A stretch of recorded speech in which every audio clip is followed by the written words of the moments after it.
மணிக்கம், you know the meaning of சமுதாயம்? Some ஆதாயம் இருந்தா தான் இந்த சமுதாயம் நம்மளை தலையில தூக்கி வச்சு கொண்டாடும். ஸ்டேஜில் இருக்க லெஜண்ட்ஸ் எல்லாருக்கும் வணக்கம்.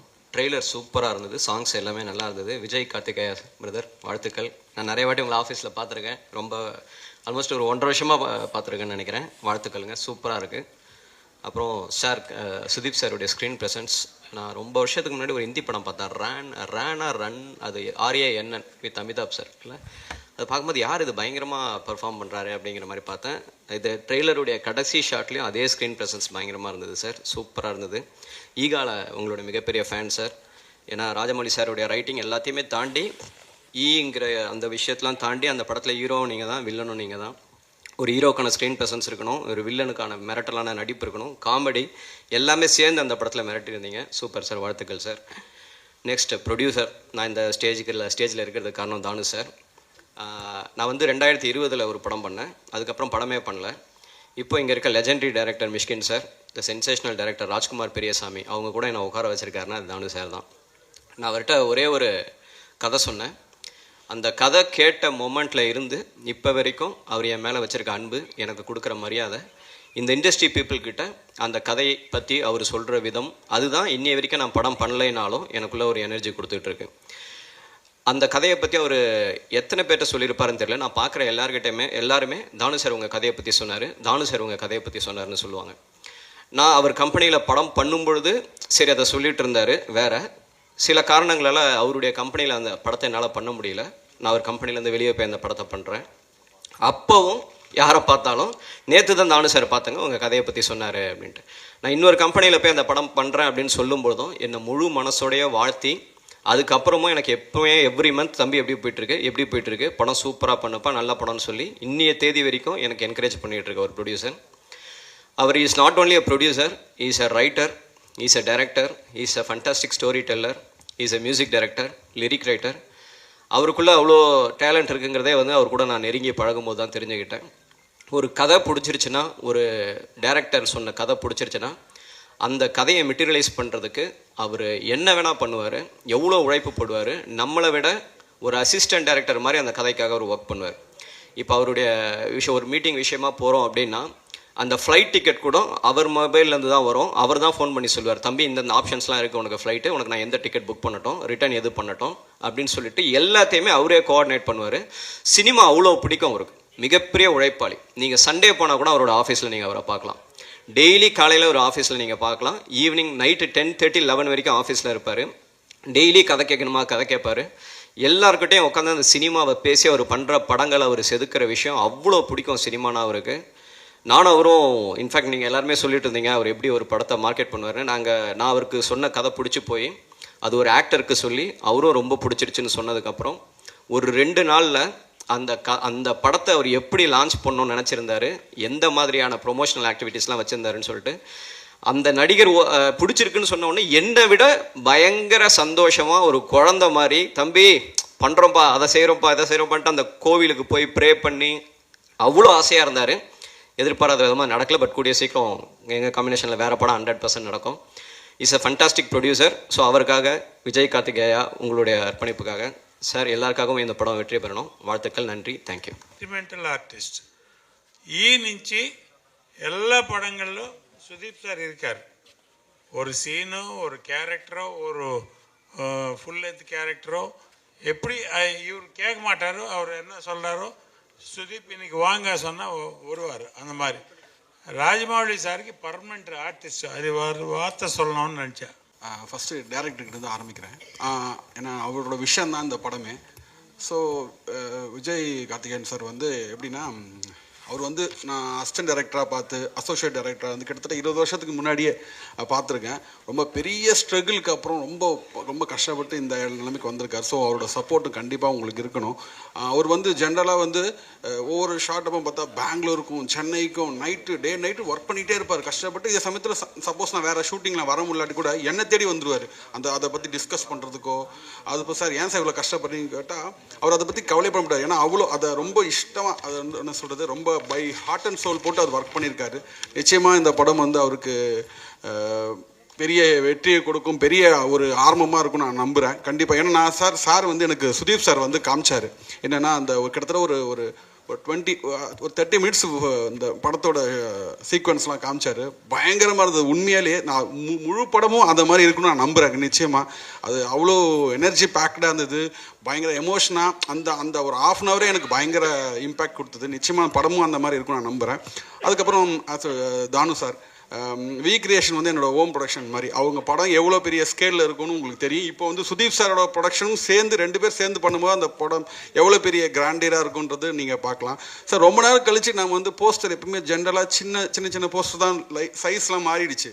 பார்த்தா இன்றைக்கி ரொம்ப நேரம் கழித்து பெரிய போஸ்டராக நான் பார்த்தது வந்து சார் ரொம்ப சந்தோஷமாக இருக்குது. அந்த போஸ்டர் எங்கே பார்த்தாலும் அந்த மாதிரி எனக்கு சேர்ந்து கொஞ்சம் இந்த மாதிரி செவரு இல்லை நினைக்கிறேன், அதனால கொஞ்சம் கம்மியாக இருந்தது, அங்கங்கே இருந்தது. இன்னும் நிறைய செவரு இருந்தால் எல்லா இடத்துலையும் இன்றைக்கி மேக்ஸ் போஸ்டர் தான் இருந்திருக்கும். அது பார்க்கும்போது ரொம்ப சந்தோஷமாக இருக்குது. சினிமாவோட அந்த பழைய முன்னாடிலாம் அப்படி இருக்குல்ல, அது அந்த பார்க்கும்போது ரொம்ப ஹாப்பியாக இருந்தது. ஸோ இந்த ப்ரொடக்ஷன் வேல்யூ எப்படி இருக்குன்னு உங்களுக்கு தெரியும், அது நான் சொல்லி தான் தெரியணும்னு கிடையாது ஒன்று. அப்புறம் இப்போது சுதீப் சாருக்கு வரேன். சுதீப் சாரோட நான் வந்து சார் சொன்னீங்களே, நீங்கள் வந்து சுவாதி முத்தியம் சொன்னார். அந்த படத்தில் நான் சுந்தரம் மாஸ்டர் நான் அசிஸ்டண்ட்டாக வேலை செஞ்சுருக்கேன். அதில் வந்து சார் ஒர்க் பண்ணியிருக்கேன். நான் வந்து கமல் சாரோட ஃபேன், எல்லாருக்கும் நிறைய பேருக்கு தெரியும்னு நினைக்கிறேன். கமல் சாரோட ஃபேன். அந்த படம் வந்து சார் பண்ணும்போது நமக்கு தெரியல அந்த படம் வந்து, ஏன்னா அது வந்து ரொம்ப அது சொன்ன மாதிரி சார் வந்து அந்த அந்த கேரக்டர் தகுந்த மாதிரி கமல் சார் இருப்பார். ஸோ வந்து ரொம்ப பிடிச்ச படம் வேறு. சார் நான் அந்த படத்தில் ஒர்க் பண்ணுறேன், சார் எப்படி பண்ண போகிறாரு, ஏன்னா சார் நல்லா ஹைட்டு, ஸோ எப்படி பண்ணுவார், எப்படி கேரி பண்ணுவார், அந்த ஈகர்னஸ் எனக்கு வெயிட் பண்ணிகிட்டே இருக்கும். ஒவ்வொரு தடவையும் பண்ணும்போது பார்த்தீங்கன்னா சார் வந்து இல்லை நான் அதோட பயங்கர போனோம். அப்படி இல்லாமல் சார் அந்த கேரக்டர் வாங்கிக்கிட்டு சார் அவர் பாடி லாங்குவேஜ் தகுந்த மாதிரி அது நேச்சுரலாக அவருக்கு என்ன வரும்போது அது கரெக்டாக பண்ணார். ரொம்ப அது என்ன சொல்கிறது, ஒரு டெக்னீஷியனாக அப்போவே சொல்கிறேன் ரொம்ப இன்ட்ரெஸ்டிங்காக இருந்தது. சார் பண்ணும்போதே பார்த்துட்டு இருப்பேன் அவர் எப்படி பண்ணுவார்ன்றது. ரொம்ப வருஷம் கழிச்சு சாருக்கு ஞாபகம் இருக்காது தெரியல. சார் கிட்டத்தட்ட ஆல்மோஸ்ட் 22 இயர்ஸ் இருக்குமா சார், 22 இயர்ஸ்க்கு முன்னாடி அந்த படம் சாரோட அசிஸ்டண்ட்டாக ஒர்க் பண்ணியிருக்கேன், டான்ஸ் அசிஸ்டண்ட்டாக. அதுக்கப்புறம் இப்போ தான் நான் இவ்வளோ வருஷம் வந்தால் கூட என்னால் பண்ண முடியல. பட் கடைசியில் இந்த படத்தில் ஒர்க் பண்ண சான்ஸ் கிடச்சிது. ரொம்ப இன்ட்ரெஸ்ட்டாக இருந்தது. எல்லாமே ஒரு கதை 3 சாங், பட் 3 சாங் ஒரு கதையோட ஒரு மாதிரி கமர்ஷியலாக இருந்தால் கூட கதையோட சம்மந்தப்பட்டு தான் இருக்கும். அதில் முக்கியமாக நான் சொல்ல வேண்டியது என்னென்னா, ஒரு பாட்டு அந்த மேக்ஸ்ன்னு பார்த்துருப்பீங்க, அந்த காளி வேஷம்லாம் போட்டு இந்த சாங் பார்த்துருப்பீங்க. அது ஒரு டிசைன் பண்ணிட்டோம். இதோட லுக்கு எப்படி இருக்கணும்னு ஒரு டிசைன் பண்ணினா மீன்ஸ் நான் ஷார்ட் எடுத்து இந்த ஃபயர், இந்த ஸ்பார்க் வரணும், பின்னாடி ஃபயர் வரணும், டஸ்ட்டு வரணும், இதெல்லாம் வச்சு பண்ணிட்டோம். ஜென்ரலாக ஒயிட் பண்ணும்போது நம்ம கொஞ்சம் சேஃப்டியாக இல்லாமல் பண்ணிடலாம், எல்லாம் பண்ணியாச்சு. ஒரு ஷாட் என்ன பண்ணிட்டோம், ஒரு க்ளோஸ்அப்பில் கரெக்டாக வந்து ஹீரோ முன்னாடி வந்து இந்த ஸ்பார்க்லாம் வரணும். எங்களுக்கு பயம், ஏன்னா நம்ம ஹீரோ நம்ம சேஃப்டியாக பார்த்துக்கணும். ஸோ அதனால என்ன பண்ணிட்டோன்னா அந்த ஃபயர்லாம் ஸ்பார்க்கெலாம் வந்து ஃபேஸ் கிட்ட வருது, ஸ்பார்க்கெல்லாம் கொஞ்சம் அவாய்ட் பண்ணிவிட்டு ஸ்பார்க் இல்லாமல் அப்படி இப்படின்னு மேனேஜ் பண்ணி ஒரு மாதிரி ஷார்ட்டை அட்ஜஸ்ட் பண்ணி ஒன்று வச்சுட்டோம். சார் வந்து பார்த்துட்டுல அவருக்கு ஏன்னா அவர் வந்து பார்த்துட்டு அவர் சாட்டிஸ்ஃபைடு ஆகலை. ஏன் இப்படி இருக்குது, இது இல்லையே, இதுக்கு முன்னாடி இந்த ஷார்ட்லாம் பயங்கரமாக இருந்தது, ஏன் இப்படி இருக்குது. இல்லை சார் இது மாதிரி ஃபயர்லாம் வருது, உங்களுக்கு ஃபேஸ்லலாம் பட்டுச்சுன்னா எங்களுக்கு அது வேணாம் சார், சேஃப்டி கிடையாதுன்னு அவர் ஒத்துக்கவே இல்லை. அதனால அந்த ஷாட் ரொம்ப காம்ப்ரமைஸ் ஆகுது. இல்லையே இதுக்கு முன்னாடி இந்த லுக்கு இல்லையே, இதில் அந்த லுக்கு வரணும், பரவாயில்ல நீங்கள் பரவாயில்லன்னு. சரி வேணாம் சொல்கிற கேட்க மாட்டேன்றாரு. அதுக்கப்புறம் அந்த ஃபயர்லாம் போட்டு அந்த இதில் பார்த்தீங்கன்னா அந்த நெருப்பொறி பட்டால் சுடுது. நம்ம எல்லாருமே சரி நம்ம மற்றவங்க பண்ணிடுவோம் ஓகே, பட் ஹீரோஸ் வந்து அது அவங்க சேஃப்டி, ஏன்னா அவங்க முக்கியம் இல்லை, அவங்க ஃபிசிக் ரொம்ப முக்கியம். ஆனால் அதெல்லாம் பார்க்காம பெஸ்ட்டு வரணும், நீங்கள் பரவாயில்ல நீங்கள் போடுங்கன்னு சொல்லிட்டு அவர் அந்த ரிஸ்க் எடுத்து அது பண்ணார். அது பயங்கர இது அந்த, ஏன்னா பிகாஸ் என்னன்னா அவர் வந்து நாட் ஒன்லி அவர் வெறும் ஆக்டர் கிடையாது, மெயினாக அவருக்கு உள்ள வந்து பெரிய டெக்னீஷியன் இருக்கார். அவர் சீக்கிரம் சாட்டிஸ்ஃபை பண்ண முடியாது, எல்லாமே தெரியுது அவருக்கு, இது வந்தால் அப்படி வரும் அப்படின்றனால அவரோட ஒர்க் பண்ணது ரொம்ப இன்ட்ரெஸ்டாக இருந்தது. So happy sir, thank you so much sir. இந்த படம் வந்து பை காட் கெஸ் நல்ல மிகப்பெரிய வெற்றி அடையும் நான் நம்புகிறேன். நீங்களும் இதுக்கு சப்போர்ட் பண்ணணும். மெயினாக இந்த படம் எல்லாருக்கும் சப்போர்ட் பண்ணணும். மெயின் ஒரு முதல் படம், அது நான் சொல்கிறது டேரக்டருக்காக நீங்கள் பெரிய சப்போர்ட் பண்ணணும். ஏன்னா அவரோட ஹார்ட் ஒர்க்கு நான் பார்த்துருக்கேன், சொன்னாலும் நீங்கள் நிச்சயமாக அவருக்கு உங்களோட சப்போர்ட் இருக்குன்னு நான் நம்புகிறேன். மெரி Christmas, happy new year, thank you so much. இந்த டைட்டிலே ஒன்று டிஃப்ரெண்ட்டாக இருக்குது. மேக்ஸ் திரைப்படத்தினுடைய ட்ரெய்லர் மற்றும் பாடல் வெளியீட்டு விழா மிக அற்புதமாக காட்சி அமைப்புகள், அந்த எமோஷ்னல் இம்பேக்ட் வந்து ரொம்ப நல்ல டைரக்டரு தம்பி ரொம்ப அற்புதமாக பண்ணியிருக்காரு. அதுக்கு அவர்கிட்ட உட்காந்து கேட்டுகிட்டே இருந்தேன், என்னடா கதை எப்படி அது, கடைசி வரலையும் சொல்ல மாட்டேன்ட்டான். உள்ள ஒரு மேட்ரு வச்சுருக்காங்கன்னு சொல்லி அவரும் சொன்னார், கேமராமேன் வேறு நம்ம நடிகர் கேமராமேன். ஒரு மிகப்பெரிய எமோஷ்னல் பேக்டு சப்ஜெக்டுன்னு தெரியுது இவங்க பேசுகிறத வச்சு பார்த்தேன். டெஃபினட்டாக இது ஒரு மிகப்பெரிய ஒரு வெற்றி படமாக தான் இருக்குது. ஏன்னா தான் அண்ணன் வந்து ஒரு பேன் இண்டியா படத்தை இந்த மாதிரி ஒவ்வொரு தமிழ்லேயும் ஒவ்வொரு லாங்குவேஜ்லேயும் கொண்டு போய் இதை வந்து தனிப்பட்ட விழாக்களை செய்து இது வந்து மக்களிடம் கொண்டு போய் சேர்க்கிறாருன்னா அதில் டெஃபினட்டாக இது ஒரு மேட்டர் இருக்குன்னு நினைக்கிறேன். அப்புறம் இதனுடைய ஹீரோ எப்போவுமே ஒரு சீரியஸான ஹீரோவாகவே இருப்பார். நான் தூரத்துலேருந்து பார்ப்பேன், அப்படியே விரைச்சிக்கிட்டே போவார். அப்படியே கொஞ்சம் சரிங்க சார், உங்களை பார்த்தாவே பயமாக இருக்கு. ஏன்னு எஜமான்றேன், is one of the finest dedicated artist. எனக்கு தெரியும் சுதீப் அவர்களை, அவருக்கு என்ன தெரிஞ்சிருக்க வாய்ப்பில்லை. ನಿಮ್ಮ ತುಂಬ ಸಿನಿಮಾ ನಾನು ನೋಡಿದ್ದೇನೆ. I always appreciate your dedication. நம்ம அண்ணன் அழகாக சொல்லிட்டார், நம்ம சேம்பர் பிரசிடெண்ட்டு காற்றகிட்ட பிரசாத்தும் சொன்னார், நம்ம ரவி சார் ரொம்ப அற்புதமாக சொன்னார் உங்களை பற்றி. நம்ம தம்பி சொல்லும்போது இந்த நடிப்புக்காக தன்னை எப்படி வேணாலும் மாற்றிக்கக்கூடிய இந்த கமல் சார் மாதிரி ஒரு டெடிக்கேஷன் உங்கள்கிட்ட இருக்கும்போது டெஃபினட்டாக you will always win in your career, irrespective of the language, irrespective of whatever you do in cinema, because we are born for cinema, we breathe cinema, we live cinema, we love cinema. யாராச்சும் திட்டினா கூட cinema பேரை சொல்லி திட்டினா எனக்கு சந்தோஷப்படுவேன்.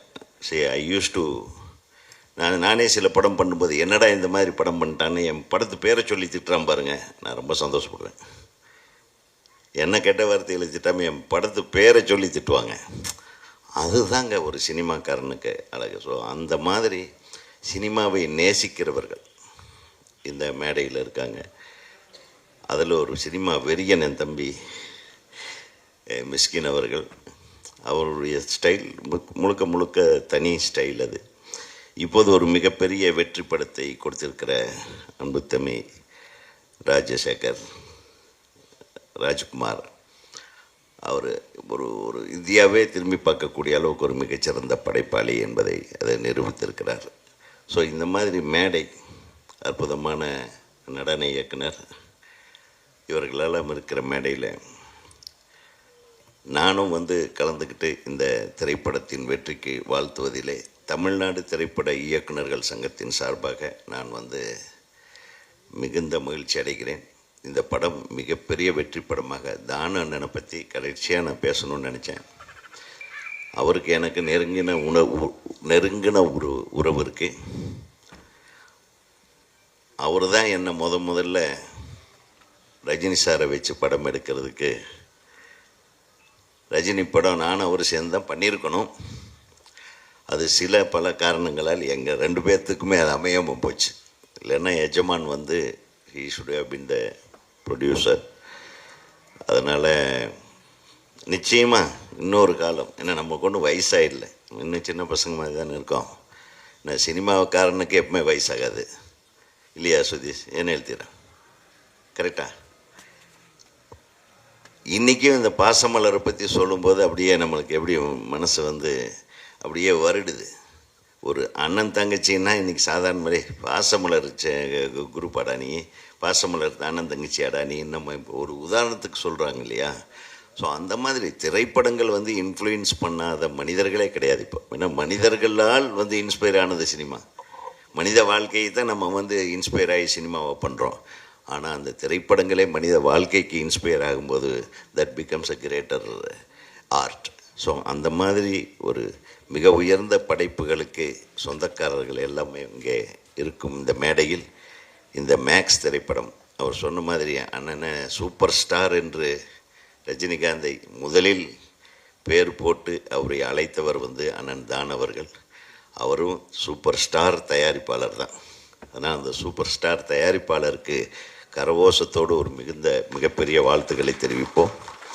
அதே மாதிரி கிச்சா சுதீப் அவர்கள் அவர் மிகப்பெரிய நடிகர். அவரும் கன்னடத்தில் நிச்சயமாக அவர் தான் இப்போதைக்கு சூப்பர் ஸ்டார் அவர் தான். ஸோ கன்னடத்தில் தொடர்ந்து சூப்பர் ஸ்டாராக நீங்கள் வந்து இந்த படத்தின் மூலமாக இன்னும் ஒரு படி மேலே வரணுன்று வாழ்த்துறேன். இயக்குனர் முதல் படமாக இருந்தாலும் எங்கள் தம்பி நம்ம ஊர்லேருந்து போயிருக்காரு, எங்கள் அண்ணனால் ஆசீர்வதிக்கப்பட்டு. நிச்சயமாக நீங்கள் தொடர்ந்து வெற்றி படங்களை கொடுக்க வேண்டும், பேன் இண்டியா படங்களை கொடுக்கக்கூடிய அளவுக்கு உங்களுக்கு ஒரு வெற்றி கிடைக்க வேண்டும். அப்புறம் நம்ம நடிகர் இருக்கார், அப்புறம் அவர் சொல்ல வேண்டியதில்லை, அவர் நம்ம கூடவே வாழ்ந்துருக்காரு. அனைத்து நல்லுள்ளங்களுக்கும் இதயங்களுக்கும் வாழ்த்து தெரிவித்து விடைபெறுகிறேன். நன்றி, வணக்கம். இந்த படத்தில் வந்து ஒரு முழு நீண்ட ஒரு கதாபாத்திரம். எனக்கு வந்து ப்ரொடக்ஷன் மேனேஜர் மகேந்திரன் வந்து திடீர்னு ஃபோன் பண்ணி இந்த மாதிரி தானுசார் கம்பெனிலேருந்து ஒரு படம்னே நீங்கள் வந்து கேளுங்கன்னாரு. அப்போ தம்பி போய் கதை கேட்டேன். ஒரு மாதிரி ஒரு ரா ஃபீலில் ஒரு டோட்டலாக ஒரு டார்க் பேக்ரவுண்டில் இருக்கிற மாதிரியே ஒரு நேரேஷன் சொன்னார். அதுதான் இப்போ நீங்கள் பார்த்துருக்கிற ட்ரெய்லருக்கும் நீங்கள் படம் பார்க்கும்போது கம்ப்ளீட்லி ஒரு காக்கி சட்டக்காரன் இருக்கிற ஒரு எமோஷன். காக்கி சட்டக்காரனுக்குள்ளே ஒரு உணர்வற்ற ஒரு ஆள் இருப்பான் அப்படிங்கிறது பொதுவான அந்த டிபார்ட்மெண்ட் அதுதான். பட் அதுக்குள்ளார ஒரு உணர்வு இருக்கும். தான் கூட வேலை செய்கிறவனை காப்பாற்றுறதுக்கு ஒருத்தன் என்ன புத்திசாலித்தனமாக இருக்கணும், எவ்வளோ போராடணும், அதுக்கு ஒரு பெரிய ஹீரோ தேவைப்படும். அந்த பெரிய ஹீரோ எப்படி இருக்கணுன்றத சுதீப் சாரோட உருவத்தை மாத்திரம் இல்லை, அது நான் கொஞ்சம் படத்தோட இந்த பேச்சோட கடைசியாக பேச நினைக்கிறேன். தானு சாரை பற்றி அவர் எடுத்த படத்தில் நடிச்சுட்டு அவரை பற்றி பேசுகிறதுங்கிறது வந்து நான் நீங்கள் எப்படி புரிஞ்சுக்கிறீங்கன்னு எனக்கு தெரியல. பட் நான் என்னோடய அனுபவம் என்னென்னா, சுந்தரலட்சுமணன் சார்கிட்ட ஒரு பேட்டி கொடுத்துருந்தாங்க தானு சார். அது யதார்த்தமாக பார்க்க போகும்போது மணப்பந்தல்னு எஸ்எஸ்ஆர் நடித்த ஒரு படத்தோட 650 ரூபாய் என்னவோ போட்டு வாரத்தில் டிஸ்ட்ரிபியூட்டர் ஆரம்பித்து ஏற்கனவே ரிலீஸ் ஆகி ஓடாத படத்தை சும்மா மெட்ராஸில் வந்து நார்த் மெட்ராஸில் ஒரு போஸ்டர் வந்து திரும்பி அந்த ஹிட்டான பாட்டை பூரா அடித்து ஒட்டி அந்த படத்துலேருந்து சம்பாரித்து அப்புறம் டிஸ்ட்ரிபியூட்டர் ஆகி ரஜினிகாந்துங்கிற ஒருத்தர் வந்து சினிமாவுக்கு வரும்போது மதுரையில் நான் வந்து 78 என்னமோ நான் 9th ஸ்டாண்டர்ட் அங்கே தேவி தியேட்டர்னு ஒரு தியேட்டர் இருக்குது. அந்த தியேட்டர் இப்போ இல்லை, அது பக்கத்தில் சென்ட்ரல் மார்க்கெட்ன்றது இப்போ நம்ம கோயம்பேடு மார்க்கெட் மாதிரி. அதான் மதுரையோட சென்ட்ரல் பொசிஷன். கண்ணை இறுக்கி மூடிட்டு கையில் ஒரு ஷார்ட்டை பிடிச்ச மாதிரி அப்படி ஒரு ஸ்டில்லு. அப்போ ரஜினி சார் பெருசாக எங்களுக்கு தெரியாது. ஆனால் அந்த பேனர் மாத்திரம் பார்த்துட்டு போயிட்டே இருப்போம். அப்போ எல்லாம் 9th 10th படிக்கிற போதும் அந்த இருக்கும். அந்த ஒரு ஹீரோவை இவங்க இப்படி வரப்போகிறாரு அப்படின்னு அவங்க எப்படி கணிச்சாங்க அப்படிங்கிறது பர்சனலாக ரஜினி சாரையும் தானு சாரையும் கம்பேர் பண்ணுறதோட ஒரு சில உருவங்கள் இந்த சினிமாவில் எப்படி போய் பதிய போகுதுங்கிறது, சினிமாவை பற்றி ஒரு தீர்க்க தரிசனமான சிந்தனை இல்லாத ஒரு டிஸ்ட்ரிபியூட்டர்னாலேயோ ஒரு ப்ரொடியூசர்னாலேயோ ஒருத்தனுக்குள்ளே இருக்கிற இன்னொன்று கண்டுபிடிக்கிறது கஷ்டம். இதுதான் சினிமாவில் இருக்கிற ஒரு மேஜிக். அந்த மேஜிக்கு நிறையா தெரிஞ்சதுனால தான் நடுவில் இருக்கிற பெரிய நிறுவனங்கள்லாம் இன்றைக்கி தமிழ் சினிமாவில் படம் எடுக்கிறதுல நிப்பாட்டிட்டாங்க. கண்டினியூவாக படம் எடுக்கிறது தானு சார், சத்யஜோதி ஃபிலிம்ஸ் 2 பேர் தான் எனக்கு டக்குன்னு ஞாபகத்தில் வருது. இப்போது என்ன மாதிரியான வியாபார சூழ்நிலை தம்பி மிஸ்கின் பேசுன மாதிரி எங்கே சிக்கல் இருக்குன்னா, சர்வதேச கம்பெனியில் வந்து இப்போ நம்ம ஓடிடி அப்படின்னு ஒரு ஏரியா வந்துட்டு கொஞ்சம் கொஞ்சமாக உள்ள ஒரு சின்னதாக கூப்பிட்டீங்க, வாங்க இந்தாங்க மிட்டாயின்னு கூட்டி போய் டக்குன்னு ஒரு பெரிய லெவல் வரும்போது அப்படியே இறுக்கி போட்டு போயிட்டாங்க.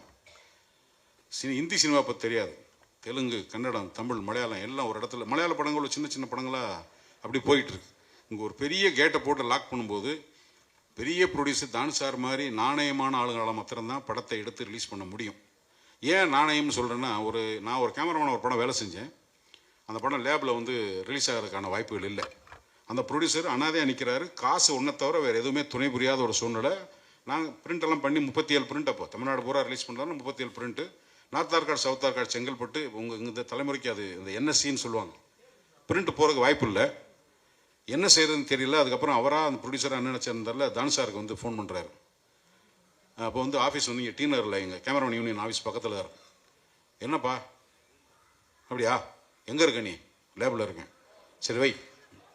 ருக்மாதங்கன்னு பேர் அவர் லேபில் இருக்கார்.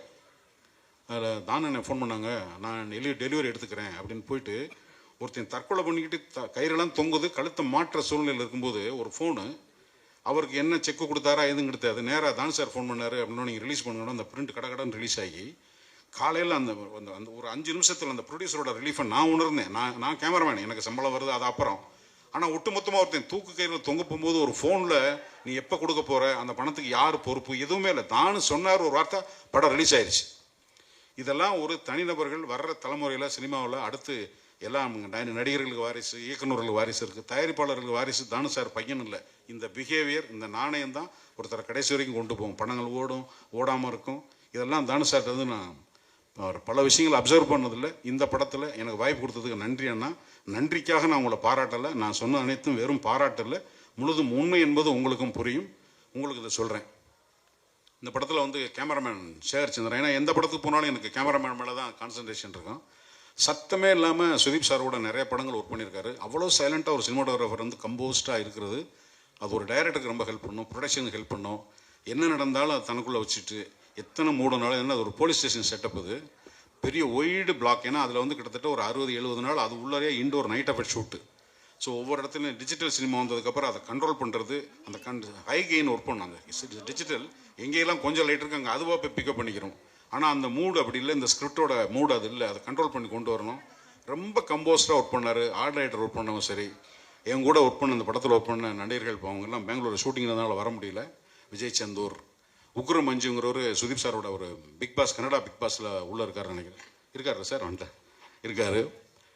அப்புறம் இன்னொரு ஜிஜுன்னு சொல்லி ஒரு அவர் டைரக்டர், ஆக்டர், கவிஞர் அவர். அதுக்கப்புறம் சுக்ருதான் ஒரு கேள், சம்யுக்தான் ஒரு கேள். எல்லோரும் இந்த படத்தில் நடித்தாங்க. எனக்கு ஒரு 68 நாள் இந்த படத்தில் நான் ஒர்க் பண்ணது எனக்கு ரொம்ப ஒரு பெரிய எக்ஸ்பீரியன்ஸ். எல்லாத்துக்கும் டெக்னீஷியன் நன்றி சொல்லும்போது, கடைசியாக ஹீரோட்ட வரும்போது எப்படின்னா, சில டைரக்டர்கிட்ட, சில கேமராமேன் நடிகர்கிட்ட போகும்போது காலையிலே மைண்ட் அலர்ட் ஆகும். ஏன் அலர்ட் ஆகும்னா, அவங்களோட படத்தில் அவங்க அதுக்கு முன்னாடி அவங்களோட commitment with film what they are doing. So Sudeep சார்கிட்ட போகும்போது அவர் ஒரு நமக்கு பெங்களூர் சினிமாவில் முதல்ல தெரிஞ்சது யாருன்னா ராஜ்குமார் ஐயா. அதுக்கப்புறம் வந்து சிவராஜ்குமார் சார், புனித் ராஜ்குமார் சார், அப்புறம் அவங்க நிறையா சின்ன சின்ன டைரக்டருங்க, சின்ன சின்ன பிடிச்சி உபேந்திரா, கொஞ்சம் மெட்ராஸ் இண்டஸ்ட்ரியில் பெருசாக தெரிஞ்சது உபேந்திரா. அதுக்கப்புறமா யாரோட சப்போர்ட்டும் இல்லாமல் சுயமாக தனியாக ஒருத்தர் வந்ததுன்றது வந்து சுதீப் சார் தான். கன்னடா இண்டஸ்ட்ரியிலேருந்து சென்னை இண்டஸ்ட்ரிக்கு தெரிய ஆரம்பித்தது, சினிமாக்காரங்க பேச ஆரம்பித்தது. சும்மா அந்த படத்தில் பேசிட்டு இருந்து ஒரு வாட்டி கூப்பிட்டீங்க பாருங்க அப்படின்னு பார்த்தா, சேது படம் வந்து சியான் விக்ரமோட உருவம், அந்த தோற்றம் வந்து அந்த கடைசி கிளைமேக்ஸ் சேது படம் பார்த்து ஒரு ஞாபகம் இருக்கும். அது அந்த வைத்தியார் ஆஸ்பத்திரியில் போயிட்டு திருப்பி காதலியை தேடி வந்துட்டு அவர் செத்ததுக்கப்புறம் திரும்ப அப்படியே போவார். அது ரொம்ப தமிழ் சினிமாவில் முக்கியமான கிளைமேக்ஸில் அது ஒரு முக்கியமான ரொம்ப முக்கியமான ஒரு படம் அது. ஏன்னா சியான் விக்ரமுக்கோட உருவமும் அதுவும் உட்காருது. நீங்கள் சுதீப் சாரோட நிற்கும் போது நீங்கள் உருவம் பார்த்து, இந்த உருவம் அதுக்குள்ளே உட்காந்துருந்தது. அந்த எமோஷனில் ஒரு ட்ராப் குறையாமல் அந்த சங்கிலை போட்டு எடுத்துக்கும் போது எனக்கு ரொம்ப பிரமிப்பாக இருந்தது. எப்படா ஒருத்தர் இந்த படத்தை ரீமேக் பண்ணாருன்னு. சரி, இது முடிஞ்சிருச்சு. கமல்ஹாசன் சாரோட சிப்பிக்குள் முத்த ஒரு ஹீரோ வந்து ரீமேக் பண்ண நினைக்கிறதே ரொம்ப கஷ்டம். ஏன்னா அது அந்த மாதிரி படம் இல்லை, ஒரு அடிதடி சண்டை படம், விழா குத்து வெட்டுங்கிறது எல்லா லாங்குவேஜ்லேயும் அது வந்து யூனிஃபார்மாக பார்க்கக்கூடிய படம். ஆனால் சிப்பிக்குள் முத்துங்கிறது ஒரு மனநிலை சரியில்லாத ஒருத்தன் திருத்து தாலி என்னென்னு தெரியாமல் கட்டிடுவான். அவனுக்குள்ள ஒரு இயக்கம் இருக்குது. அவன் எப்படி பார்த்துக்கிட்டாங்கிறது அது கமல் சாருக்கே ஒரு ரொம்ப டிஃப்ரெண்ட்டான ஃபிலிம். அதை வாங்கிட்டு போய் ரீமேக் பண்ணுறதுங்கிறது நிஜமாகவே நடிப்பு மேலே ஒரு மிகப்பெரிய ஒரு பேஷனேட் இல்லாத ஒரு ஆக்டர்னால அது செய்யவே முடியாது. Really respect your commitment with cinema Sudeep sir. I love you all. இந்த படத்தில் வந்து ரொம்ப ஒரு எமோஷனலான சீனு. அது முழுக்க ராவணனுங்கிறது தான் என்னுடைய கதாபாத்திரத்தோட பேர். அதுதான் ப்ளே ஆகணும். கிட்டத்தட்ட 3 நாள் அந்த ஒரு சீனே ஷூட் பண்ணோம். அந்த ஷூட் பண்ணும்போது அவர் நினச்சிருந்த அந்த இடத்துல நடுவில் கட் பண்ணி அவர் மேலே கான்சன்ட்ரேட் போகிற மாதிரி ஹீரோ சொல்லியிருக்கலாம். சொல்லலை. ஒரு என்னோட ஓஎஸ்எஸ், ஏதாவது ஓஎஸ்எஸ்ன்றது ஓவர் த ஷோல்டர் ஷாட். அங்கேருந்து ஒரு சின்ன க்ரெயினில் அப்படி மூவ் ஆகி போகும்போது என்னோட அழுகை அவர் மேலே போகணும். என்னை அவாய்ட் பண்ணி கேமரா போயிடுச்சு. போனதுக்கப்புறம் நான் இவரை பார்த்துக்கிட்டே இருக்கேன். அந்த ப்ளூடூத் டெக்னாலஜி மாதிரி அந்த ஆக்டர் இன்னும் இந்த கேரக்டரோட எமோஷனில் நான் வந்து அப்படி இறக்கி பிடிச்சது இருக்கு. நான் அவுட் ஃப்ரேமில் இருக்கும்போது எனக்கு தெரியுது அந்த ஆக்டரோட எமோஷன் எவ்வளோ தூரம் அந்த கேரக்டர் உள்வாங்கி ஒரு மேஜர் எடிஷன் அங்கேருந்து போய் க்ரெயின் போய் டாங் டாங் டாங் டாங் டாங் சக் கட் பண்ணாக்க அதுக்கப்புறம் அந்த கிளைமேக்ஸ் போகணும். பர்ஃபெக்டாக அதை ரிசீவ் பண்ணார். அது ரீகார்டிங்லாம் அப்புறம் நடிக்கும்போது கூட நடிக்கும்போது அந்த எமோஷனை ஒருத்தர் கேட்ச் பண்ணாருன்னா எங்களையே அது எவ்வளோ தூரம் பாதிச்சுன்னா அது ஆடியன்ஸ் எவ்வளோ தூரம் கொண்டு போகும். சின்சியரான டெடிக்கேஷன் இல்லாத சும்மா ஹீரோ ஐட்டம் பாட்டு பாடணும் சண்டை போடுறது இல்லை. நமக்கு கிடைக்கிற வாய்ப்பு இல்லை, எங்கெல்லாம் நடிக்கிறதுக்கான வாய்ப்பு இருக்கும். அந்த எமோஷனை எவல்யூட் பண்ணுறதுக்கு என்னென்ன முடியுமோ அதெல்லாம் செய்கிறவன் தான் ஒரு நல்ல சினிமாக்காரன். அப்படி ஒரு நல்ல சினிமாக்காரனை தமிழ் சினிமாவுக்கு ஆர்வப்படுத்துகிற தானு சாருக்கு என்னுடைய நன்றி. சுதீப் சார் நிறைய படங்கள் பண்ணணும். அவங்க மதர் இறந்துட்டாங்க. I'm so sorry sir. ஏன்னா எனக்கு இந்த படம் டப்பிங் முடியும் போது கொடுத்துருந்தாங்க. அதுக்கப்புறமா அதை வந்து முடிச்சுட்டு என்கரேஜ் பண்ணி ஹோல் டீமை எடுத்துகிட்டு போய் சேர்க்குறது சரி. அந்த ஒரு கருப்பு கெட்டப்பெல்லாம் வந்து பொடி இருக்கு இல்லையா, கமல் சார்னா சும்மா இல்லை. அந்த பொடி அப்படி ஊதி ஊதுங்க உள்ள ஊதி மொத்தமாக கருப்பு கிட்டத்தட்ட ஒரு 4 days மொத்தமாக கண்ணு பட்டா அவர் பக்கத்தில் நிற்கும் போது நம்ம ஓரமாக தள்ளி நிற்கிறோம். ஏன்னா அது வந்தால் தும்மி எல்லா உள்ளே இருக்கிற சைனஸ் எல்லாம் வந்துடும். தன்னை வருத்திக்கிறது அது கமல் சார் மாதிரி சில ஆக்டர்ஸ் தான் அதை செய்வாங்க. கம்ஃபர்டபுள் ஜோன் பார்க்காம அதுக்குள்ளே போவாங்க. அது மாதிரியான ஒரு அனுபவங்கள்லாம் அந்த படத்தில் எனக்கு கிடைச்சது. ஸோ இந்த படத்தை வந்து நீங்கள் படம் பார்த்துட்டு தம்பி டைரக்டரை வந்து அவன் தன்னை போராடி தான் எல்லாரும் ஜெயிப்பாங்க, விறுவிறுன்னு வந்துடுறதில்ல. பட் விஜய் கருதையை பொறுத்த மட்டும் தன்னை பலமுறையாக அறிமுகப்படுத்தக்கூடிய வாய்ப்புகள் கிடச்சி அங்கே உட்காந்து இங்கே உட்காந்து அலமோதி கடைசியில் ரீக்ரியேஷன்ஸில் வந்து உட்காந்து தம்பி உன்னுடைய உழைப்பும் உன்னுடைய முயற்சியும் உன்னுடைய நேர்மையான கமிட்மெண்ட்டுக்கும் காலம் நல்ல அனுமதி தர வேண்டும். நீ வெற்றி வாகை சூட வேண்டி என்னுடைய மனமார்ந்த வார்த்தைகளை தெரிவிக்கிறேன். வாய்ப்புக்கு நன்றி, வணக்கம். ஒரு ரொம்ப வருஷத்துக்கு முந்தைய ஒரு 12 வருஷத்துக்கு முந்தைய 10 வருஷத்துக்கு நினைக்கிறேன், நான் வந்து ஒரு கதையை போய் நான் வந்து தானு சார்கிட்ட சொன்னேன். சொன்ன உடனே தானு சாருக்கு வந்து அந்த கதை பிடிக்கல. சொன்னார், தம்பி இந்த கதை என்னால் பண்ண முடியாது அப்படின்னாரு. அந்த படம் தான் நந்தலாலா. ஒரு 10 வருஷத்துக்கு அப்புறம் தானு சாரை திரும்பி மீட் பண்ணி பேசும்போது நம்ம ஒரு படம் பண்ணலாம் தம்பி அப்படின்னாரு. அப்போ நான் கதையை சொல்லலை அவருக்கு. ஆக்சுவலாக இல்லை சார், நான் வந்து 10 வருஷத்துக்கு முந்தைய ஒரு கதை சொன்னேன், அந்த கதை உங்களுக்கு ஏன் பிடிக்கலன்னு எனக்கு தெரியும். ஏன்னா 10 வருஷத்தில் நான் புரிஞ்சுக்கிட்ட ஒரு விஷயம் வந்து யார்கிட்ட போய் என்ன மாதிரி கதை சொல்லணுன்றதை புரிஞ்சுக்கிட்டேன். அது ஒரு சின்ன எவல்யூஷன். அது ஆங்கிலத்தில் பிச்சிங்னு சொல்லுவாங்க. நான் பிச் பண்ணது ரைட்டான கதை இல்லை சார் உங்கள்கிட்ட அப்படின்னு சொன்னேன். இந்த கதையை அவர் கடைசி வரைக்கும் இன்றைக்கி வரைக்கும் அவர் கேட்கவே இல்லை. விஜய் சேதுபதி மட்டும் தான் சொன்னேன். நான் எப்பொழுதுமே தானு சாரை வந்து நான் உயரமாகவே பார்த்து கொண்டு இருக்கிறேன். நான் சினிமா சேர்றதுக்கு முந்தி அவருடைய படங்களுடைய போஸ்டர், அவர் எப்பயுமே ஒரு தமிழ் சினிமாவின்னு ஒரு மிக மிக ஒரு ஈஸ்தட்டிக் சென்சிபிளோடு இருக்கிற ஒரு ப்ரொடியூசர்.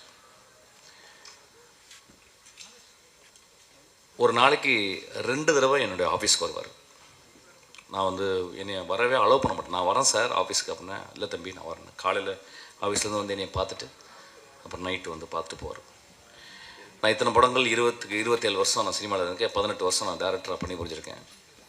தானு சார் மாதிரி எனக்கு ஒரு சுதந்திரம் கொடுத்த ஒரு ப்ரொடியூசரை நான் பார்த்ததே இல்லை. ஏன்னா அவர் ஒரு படத்தை அவர் எப்படி எடுக்கிறாருன்னா, இப்போ இந்த படத்தை பற்றி மேக்ஸை பற்றி சொல்லும்போது, தம்பி ஒரு கதை வந்து ஒரு பையன் வந்து சொன்னான் தம்பி, அது ரொம்ப நல்லா இருந்துச்சு பாருங்க. He always dreams about stories. அவருடைய இன்டர்வென்ஷனும் பார்த்தீங்கன்னா ஒரு க்ரியேட்டிவ் இன்டர்வென்ஷன் தான் இருக்கும். யூஸ்வலாக ஒரு டேரக்டர் அப்படின்னா ஒரு படி வந்தால் பிறகு வந்து we unknowingly will become arrogant. We never listen to some people's counsels. But நான் சின்ன வயசு ஃபஸ்ட்டு படத்தில் தான் அப்படி கிடையாது. என்னுடைய அசிஸ்டன்ட் டேரக்டர் தான் என்னுடைய முதல் கவுன்சில்ஸ், என்னுடைய ஜட்ஜ்மெண்ட்ஸ் எல்லாமே அவங்க தான் கொடுப்பாங்க. அதுக்கப்புறம் என்னுடைய ஒரு 11 நண்பர்கள் இருக்காங்க உலகளாவி. ஸோ நான் ஸ்கிரிப்ட் எழுதி முடித்தவொன்னு ஒரு 11 நண்பர்களுக்கு வந்து நான் வந்து ஸ்கிரிப்டை வந்து மெயில் பண்ணுவேன். அவங்க படிச்சுட்டு வந்து சொல்லுவாங்க. ஆக்சுவலாக எனக்கு இந்த படம் ரொம்ப வித்தியாசமாச்சு. நான் ஒர்க் பண்ணுற ட்ரெயின் படம் வந்து நான் எல்லாமே தானு சார்ட்ட சொல்லுவேன். ஏன்னா நான் வந்து ஒரு இயக்குனராக மட்டுமே ஒரு 50 லென்ஸில் போட்டுட்டு நான் I'm seeing my world and my world. But ஒரு ப்ரொடியூசராக வந்து அவங்க வந்து sometimes they wear long lens, sometimes they wear 24 lenses. ரொம்ப அகலமாக பார்க்குறாங்க. நான் நேற்று தானு சார்ட்ட வந்து நான் சொன்னேன், ஆக்சுவலாக வந்து ஒரு படத்தை வந்து 3 விதமாக பார்க்கலாம் சார். ஃபஸ்ட்டு வந்து வியாபாரமாக பார்க்கலாம், 2வது வந்து அதுக்குள்ள இருக்க டெக்னிக்காலிட்டிஸ், 3வது வந்து அதோடைய கலைத்தன்மை. சில நேரங்களில் வந்து கலைத்தன்மை முன்னாலும் டெக்னிக்காலிட்டிஸ் மிடில்லையும் வியாபாரம் வந்து 3வது ஆயிடுது. ஆனால் இன்றைக்கி ஒரு சினிமா அப்படின்றது ரொம்ப ரொம்ப ஒரு காம்படிட்டிவான ஒரு எக்ஸ்ட்ராடினரி இண்டஸ்ட்ரி. பட் ஆனால் ரொம்ப காம்படிஷன். ஸோ அதை நிறுத்தி வெளியே கொண்டு வந்து சேர்க்குறதுக்கு வந்து ஒரு ப்ரொடியூசர் படுற கஷ்டம் நான் கற்றுக்கிட்டேன், நான் பார்த்துக்கிட்டேன். ஸோ இப்போ நான் என்ன பண்ணியிருக்கேன், அந்த ஷிஃப்ட்டை வந்து ஃபஸ்ட்டு ஒரு படம் வந்து அந்த படம் வந்து அந்த போட்ட காசை அவங்களுக்கு வந்து கொண்டாந்து கொடுக்கணும். ஒரு சின்ன லாபமாவது அவங்களுக்கு ஈட்டி கொடுக்கணும். பெரிய லாபம் ஈட்டணும், சின்ன லாபமாவது ஈட்டி கொடுக்கணும். அதுக்கப்புறம் அவருடைய டெக்னிக்காலிட்டிஸ், அதுக்கப்புறம் தான் அவருடைய கலைத்தன்மை. அந்த கலைத்தன்மையை வந்து ஒரு நல்ல டைரக்டர் வந்து சப்டெக்ஸ்டாக வச்சு யூ கேன் அச்சீவ் தட். நான் எதுக்கு இது சொல்கிறேன்னா, ஒவ்வொரு நாளும் தானு சார்ட்ட வந்து சில விஷயங்கள் நிறைய பேர் என்னை பற்றி சொல்லுவாங்க நிறைய அரகண்டான டேரக்டர்னு. அஃப்கோர்ஸ் ஐ ஆம் in my own way to stick to my creative freedom. இப்போ தானு சார்ட்ட வரும்போது வந்து ஒரு தந்தை போல் என்னால் அவர்கிட்ட ஷேர் பண்ண முடியுது. ஒரு மகன் போல் அவருடைய எக்ஸ்பீரியன்ஸை அவர் கொடுக்க முடியுது. அப்படி தான் வெற்றி மாற்றி நடந்துக்கிறாரு, எல்லாத்தையுமே நடந்துக்கிறாரு. முதல் ஷோ காலையில் ரிலீஸ் ஆகுது இந்த நேரத்து வெற்றிமாறனுக்கு. முதல் தடவை காலையில் ஷோ போட்டுட்டு போயிட்டு அவர் போய் ஒரு பொக்கே கொடுக்குறாரு. So he always follows. இந்த மாதிரி ஒரு சுறுசுறுப்பாக தானு சாருக்கு என்ன வயசுன்னு எனக்கு தெரியல, ஐ திங்க் 22 வயசுன்னு நினைக்கிறேன். ஆக்சுவலாக இவ்வளோ சுறுசுறுப்பான ஒரு மனிதரை நான் பார்த்ததே கிடையாது. ஆக்சுவலாக என் வாழ்நாளில் நான் இளையராஜாவை பார்த்துருக்கேன், ஒரு musician. But a producer I have never seen such a most agile and always active. Always வந்து தம்பி இப்படி பண்ணலாம் அப்படி பண்ணலாம். நேற்று கூட ஒரு பாட்டு பண்ணி போட்டேன் வந்து தம்பி நல்லாயிருக்கு இன்னும் கொஞ்சம். So he gives me more energy. அதை வந்து நம்ம ஒரு க்ரியேட்டிவாக நம்ம எடுத்துக்கணும்னு நினைக்கிறேன். ஆக்சுவலாக எனக்கு இந்த ஒரு this thing I learn from Thanu sir. I am so grateful to you sir. அப்புறம் இந்த படம் பார்த்தேன். இந்த படம் முத ட்ரைலர் வரும்போது ஐ நோ கிச்சா, அதாவது எப்படின்னா ஒரு தடவை நான் போய் அவர்கிட்ட கதை சொல்லியிருக்கேன். ரொம்ப வெரி வெரி டீசன்ட் மேன். நான் வந்து I went all the way to Bengaluru and I narrated story. He liked it. ஆனால் அதுக்கப்புறம் ஏதோ சம்திங் இட் ஹேப்பன், அதெல்லாம் பண்ண முடியல. அவரும் ஒரு 30 வருஷமாக 25 வருஷமாக ரொம்ப ஸ்ட்ராங்காக அவர் வந்து ஒரு பெரிய ப்ரொட்டாகனிஸ்ட், ஒரு பெரிய ஹீரோ அவர் வந்து இப்போ நம்ம அவர் படங்களில் நம்ம வந்து இங்கேயும் பார்க்க போகிறோம். இப்போ வந்து ஒரு படம் வந்து இப்போ வந்து இந்தியா வந்து ஒரு மாநிலமாக ஆயிடுது கிட்டத்தட்ட சினிமா பொறுத்தில். யார் வேணால் எங்கேருந்து வேணாலும் அவங்க வந்து ஏற்றுக்கொள்ளப்படுகிறார்கள். அப்படி தான் இருக்கணும் ஆக்சுவலி. இப்போ வந்து ஒரு ஹீரோ எங்கள் ஏரியா ஹீரோ அப்படிலாம் கிடையாது. இப்போ வந்து இது வந்து ஒரு கலையாக மட்டுமே சினிமா பார்க்கப்படுகிறது. ஸோ இந்த படம் ரொம்ப நல்ல கமர்ஷியலாக இருந்துச்சு. எனக்கு அந்த இயக்குனருக்கு வந்து நான் வாழ்த்துக்களை சொல்கிறேன். There are many kinds of film. Fassbinder எடுக்கிறது ஒரு ஃபிலிம், பெல்லாட்டர் எடுக்கிற ஒரு ஃபிலிம், குரசவா ஒரு ஃபிலிம் எடுக்கிறாரு, பிரசான் ஒரு ஃபிலிம் எடுக்கிறாரு, பொலான்ஸ்கி ஒரு ஃபிலிம் எடுக்கிறாரு, நோலன் ஒரு டிஃப்ரெண்ட் கைண்ட் ஆஃப் எடுக்கிறாரு. நிறைய ஃபிலிம் மேக்கர்ஸ் இங்கே நம்ம இந்தியாவை பார்த்தோம்னா ஷியாம் பெனகல்லேருந்து ஆரம்பிச்சுன்னா வெற்றிமாறன்லேருந்து இன்றைக்கி ராம்லேருந்து தியாகராஜன், குமார் ராஜா, இன்றைக்கி மிகப்பெரிய வெற்றி படங்களை கொடுத்த டேரக்டர்ஸ் எல்லாமே. இதுதான் ரைட் ஃபிலிம் அப்படின்றது கிடையாது.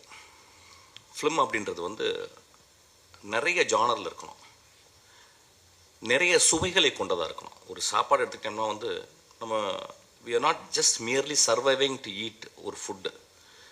அது ரொம்ப டேஸ்ட்டாக இருக்கணும். அதனால தான் வந்து இயற்கையை நம்மளுக்கு டேஸ்ட் பட்டை வந்து நம்மளுக்கு கொடுத்துருக்கு. எக்ஸ்ட்ராடனரி எவல்யூஷனில் நம்மளுக்கு வந்து அவர் tongue has been gifted by the extraordinary taste buds. அது மாதிரி டிஃப்ரெண்ட்டாக நம்ம வந்து பார்க்கணும். ஒரு ஷோலையை பார்த்துட்டிங்கன்னா ஒரு காலத்தில் அதை விட ஒரு கமர்ஷியல் படம் இல்லை. Maybe it was rip off from different films inspire ஆகிருக்கலாம். ஆனால் அது ஒரு மிகப்பெரிய இன்றைக்கு வரைக்கும் இந்தியாவில் மிகப்பெரிய ஒரு கமர்ஷியல் படமாக ஷோவில் இருக்குது. கமர்ஷியல் படங்களும் பண்ணணும். ஒரு கதாநாயகன் கணவன் மனைவி உறவு, ஒரு கதாநாயகன் அண்ணன் தங்கை உறவு, ஒரு கதாநாயகன் நண்பர்கள் உறவு, இப்படியும் இருக்கணும். ஒரு கதாநாயகன் ஒரு பெரிய வீர சாகசம் செய்யும் ஒரு கதாநாயகனாகவும் இருக்கணும். இந்த படத்தில் அப்படியாப்பட்ட ஒரு கதாநாயகனை தான் பார்க்குறேன். வீர சாகசம் செய்யும் ஒரு பெரும் கதாநாயகனாக இந்த படத்தை நம்ம பார்க்கணும். இப்போ சமீப காலமாக ஒரு படங்களை ரொம்ப ஸ்ட்ராங்கான ஒரு கிரிட்டிசிசம், கண்டம்னேஷன் எல்லாமே இருக்குது. இதை திரைப்பட இயக்குநர்கள் நம்ம வந்து ஒத்துக்கணும். நான் ரொம்ப யோசிக்கிறேன். ஏன்னா ஒரு காலகட்டத்தில் இன்றைக்கி வந்த எல்லா திரைப்பட இயக்குநர்களையும் அடையாளம் கண்டு சமூகத்துக்கு சொன்னவங்க பத்திரிகைக்காரர்களும் மக்கள் தான். ஸோ வென் ஒரு சினிமான்றது ஒரு பேலன்ஸ், அது ரொம்ப கான்சென்ட்ரேட்டட். ஒரு வருஷம் 1.5 வருஷம் உட்காந்து ரொம்ப கான்சன்ட்ரேட் பண்ணி கிட்டத்தட்ட ஒரு ராக்கெட் இன்ஜினியரிங் மாதிரி தான். அந்த ராக்கெட் அப்படியே தனித்தனியாக செக்மெண்ட்டாக பிரித்து ஒவ்வொரு டிபார்ட்மெண்ட்டும் ஒரு 5 இயர்ஸ் 10 இயர்ஸ் உட்காந்து ஒர்க் பண்ணுறாங்க. ரொம்ப மெட்டிகுலஸாக ஒர்க் பண்ணுறாங்க. அதுக்கப்புறம் எல்லாம் பண்ணி முடிச்சு லான்ச் பண்ண முடியாமல் பிறகு திடீர்னு ஒரே ஒரு சின்ன ஒரு ஒயர்னால் வந்து அந்த அந்த பெரிய ராக்கெட் வெடிச்சிடலாம். அந்த மாதிரி தான் சினிமாவும். ஸோ இது ஒரு concentrated work led by the director, also with the actors, the producers. Sometime mishap ஆகும். ஸோ இதையும் மனதில் கருத்து வச்சுக்கிட்டு நம்ம புரிஞ்சுக்கணும். கிட்டத்தட்ட பத்திரிகையாளரும் நம்மளும் பார்த்தீங்கன்னா ரெண்டு கையை கோத்து தான் நடக்கிறோம். நீங்கள் இல்லாமல் நாங்கள் இல்லை, நாங்கள் இல்லாமல் நீங்கள் இல்லை, அப்படி தான் இருக்கணும்னு நான் நினைக்கிறேன். ஸோ சில நேரங்கள் நான் திரும்பி சொல்கிறது, கருணையோடு கொஞ்சம் மனதில் வைத்து அந்த மனிதன் எப்படியாப்பட்ட சினிமாக்களை பண்ணியிருக்கிறான் அப்படின்றத வச்சோம் நம்ம கொஞ்சம் விமர்சனத்தை கொஞ்சம், I am not saying to tone down, I am saying கொஞ்சம் please add little compassion when you criticise a movie. அது ரொம்ப இம்பார்ட்டன்ட் நினைக்கிறேன். ஏன்னா இன்றைக்கி சினிமாவை பார்த்தீங்கன்னா எனக்கு அவ்வளோ கஷ்டத்தில் இன்றைக்கி சினிமா இருக்குது. நிறைய பேருக்கு தெரியாது. கஷ்டம்னா ஒரு எப்படி ஒரு சீசனுக்கு கூட ஒரு 4 சீசன் இருக்கும். ஆனால் இன்றைக்கி சினிமா அவ்வளோ கஷ்டத்தில் இருக்குது. பெரிய பணங்கள் போட்டு தான் இன்றைக்கி சினிமா பண்ண முடியுது. ஒரு சின்ன படங்களே இன்றைக்கி எடுக்க முடியல. ஆக்சுவலாக கொஞ்சம் மிஸ் ஆனால் கூட அது வந்து மிகப்பெரிய இழப்பையும் பல குடும்பங்களை வந்து ரோட்டுக்கு கூட்டு வர்ற அளவுக்கு சினிமா ஆயிடுது. ஸோ இதை கருத்தில் கொண்டு நம்ம சினிமாவை ரொம்ப கம்பேஷனோட பார்க்கணுன்னு நான் ரொம்ப தாழ்மையோடு கேட்டுக்கிறேன்.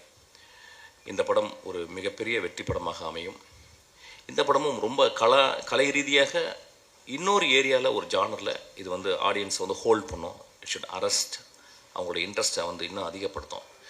இந்த படம் கிச்சா அவர்களுக்கு மிகப்பெரிய தமிழ் வெற்றி படமாக அமையணும்னு நான் ஆசைப்பட்றேன், வாழ்த்துறேன். இந்த படத்தை இயக்கிய அந்த இயக்குனர், அவர் பேசும்போதே தெரிஞ்சது, ரொம்ப எளிமையாக இருந்தார். தன் மனைவியும் மகளையும் சொன்ன ஒரு டேரக்டர், அவருக்கு அவர் கிளாப் அடிப்போம். ஆக்சுவலாக அதுதான் முக்கியம் வாழ்க்கையில்.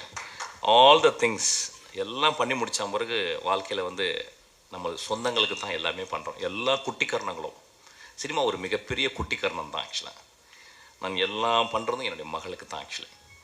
ஸோ அது மாதிரி அந்த டேரக்டர் சொல்லும்போது எனக்கு ரொம்ப மூவ் ஆகிட்டேன். அதுக்காக இந்த படம் ஓடும் சார், பெரிய ஹிட் ஆகும் சார். வந்திருக்கோம் எல்லாருமே நான் ரொம்ப வாழ்த்துறேன். தானே சார், நீங்கள் எப்பொழுதுமே மனிதர்களை கண்டுபிடித்து அவங்க கதையை கேட்டு அந்த கதையை நேசித்து அந்த படங்களுக்கு வந்து உங்களுடைய சம்பாத்தியத்தையும் உங்கள் உழைப்பையும் நீங்கள் கொடுக்குறீங்க. உங்களுக்கு இந்த இயற்கையை உங்களை பத்திரமா பார்த்துக்கும் சார். இன்னும் ஒரு 50 ஒரு 100 வருஷம் நீங்கள் வாழணும்னு நான் வாழ்த்துறேன் சார். இந்த இயற்கையை சொல்லலாம் வந்து தானு சார் வந்து இப்படி மேலையில் புகழ்கிறாரு அவர் படம் பண்ணுறதுனால அப்படின்னு சொல்லிட்டு, அதில் ஒரு துளி கூட உண்மை இல்லை. நான் ஏற்கனவே அதான் சொல்லி ஆரம்பித்தேன். தானு சார் என் படத்தை பிடிக்கலன்னு சொல்லி வந்தார். இன்றைக்கும் அந்த படத்தினுடைய கதையை நான் அவர் சொல்லவே இல்லை. ஏதோ என்னுடைய படங்கள் வந்த விதங்களை பார்த்து எனக்கு ரொம்ப நேசித்து அவர் இந்த படத்தை கொடுத்துருக்காரு. இந்த படமும் I don't say it's a great film, it's a very humble film, very form wise நான் நிறைய விஷயங்கள் ட்ரை பண்ணியிருக்கேன். அதுக்காக எனக்கு அவ்வளோ ஒரு நாள் கூட எனக்கு வந்து அவர் சளைக்காமல் நான் கேட்ட பணத்தையும் நான் கேட்ட டெக்னீஷியனையும் அவர் கொடுத்துக்கிட்டே இருக்கார். ஆக்சுவலாக I feel very proud to work under Thanu sir. நான் எப்பொழுதுமே நீங்கள் கூப்பிடும்போதும் உங்களுக்காக நான் படம் பண்ணுவேன் சார். என்ன ஒர்க்கு நீங்கள் கேட்டாலும் உங்கள் ஆஃபீஸில் வந்து நான் பண்ணுவேன் சார். Thank you so much. இந்த மேடையில் நான் இப்போ நிற்கிறேன்னா அதுக்கு முதல் காரணம் கலைப்புலி எஸ் தானு சார். அவர்கிட்ட நான் போய் கதை சொன்ன உடனே ஒன் டைம் தான் கதை சொன்ன உடனே அவர் வந்து சுதீப் சார்கிட்ட அனுப்பிச்சார். சுதீப் சாரும் ஒரு தடவை தான் கதை கேட்டார். நான் இந்த மேடையில் இருக்கிறதுக்கு இவங்க 2 பேர் தான் ரொம்ப முக்கியமான காரணம். அவங்களுக்கு என்னுடைய நன்றி. அதுக்கப்புறம் இந்த மேக்ஸ் வந்து மிக சிறந்த ஒரு படமும் வர்றதுக்கும் அவங்க 2 பேர் தான் காரணம். ஏன்னா அவங்க 2 பேரும் மிகப்பெரிய லெஜெண்டு. அவங்க வந்து எனக்கு வந்து ரொம்ப சப்போர்ட்டாக இருந்தாங்க எல்லா விஷயத்துலையுமே. ரொம்ப அன்பா, ஏதாவது பிரச்சனைனா இப்படி பண்ணியா அப்படின்னு தானு சார் சொல்லுவார். சுதீப் சார் அப்படி தான் சொல்லுவார் ஸ்பாட்டில். அதனால தான் இந்த படம் வந்து மிக சிறந்த ஒரு படமாக வந்திருக்கு. அது இல்லாமல் என்னுடைய team, director team and Ajaneesh Loknath music director, cameraman Shekar Chandru, art director and Shobi master thank you master. அதுக்கப்புறம் எடிட்டர் கணேஷ், அவர் என் கூட சேர்ந்து நிறைய ஒர்க் பண்ணிட்டுருக்கோம். இந்த 4-5 டேஸாக வந்து என்னுடைய அசிஸ்டன்ட் டைரக்டர் மாதிரி அவர் ஒர்க் பண்ணிட்டுருக்காரு. அவருக்கு என்னுடைய நன்றி. அது இல்லாமல் இளவரசர் சார் மற்றும் அனைத்து நடிகர்களுக்கும் என்னுடைய நன்றி. மேலும் நான் சோர்ந்து போகிறப்பெல்லாம் ரயிலின் கடைசி பெட்டியும் ஊர் போய் சேரும்னு சொல்லுவாங்க. அதை வந்து என்னுடைய மனைவியும் என்னுடைய மகளும் சொல்லி எனக்கு இந்த இடத்துக்கு கொண்டு வந்து நிறுத்தியிருக்காங்க. அவங்களுக்கும் என் நன்றி. தானு சாருக்கு என் வாழ்நாள் நன்றி. தேங்க்யூ.